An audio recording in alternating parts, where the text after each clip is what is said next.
I'm going to show you exactly what insulin resistance looks like on your body. Come here. Look at this. That was me, insulin resistant. My blood work was normal, but I had this pigmentation around my eyes that made me look like a raccoon. Look, it's completely gone. I used to have skin tags and I used to keep peeling them. I had pigmentation in my armpits that I used to keep scrubbing, thinking something's wrong with my skin, but I also started developing it on the back of my neck.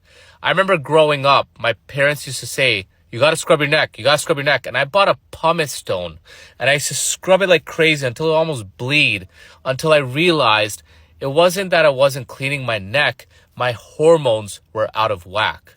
I was also starting to develop the man boobs because your testosterone goes down and you start increasing estrogen. And for all the women watching, you start getting facial hair, your periods get irregular, and you just feel tired all the time.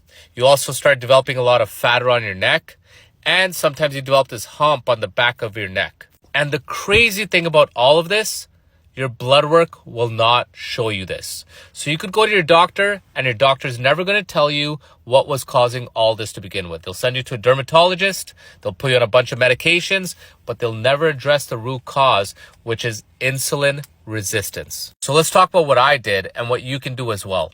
And it's just two things.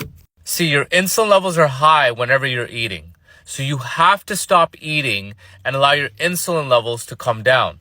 See, this chart shows what happens to your body when you start fasting. Look at that. Within a few hours, your insulin levels start plummeting down. But when I was suffering with insulin resistance, I was following the traditional advice of having to eat every 2 hours to keep my metabolism high, which is so crazy if you think about it.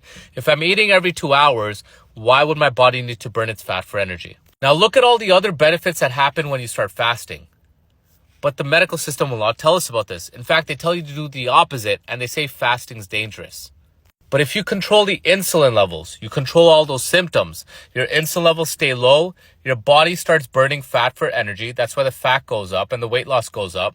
You don't feel hungry, you don't feel tired. And all I've been doing all day so far is just fasting.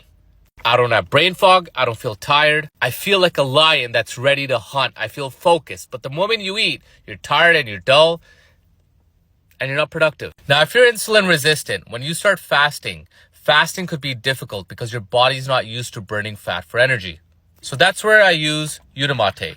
Unimate starts to burn my fat for energy. It's enriched in this nutrient called chlorogenic acids, and it suppresses my hunger, making fasting a complete joke. I'm on my third one today. It's as easy as that, guys.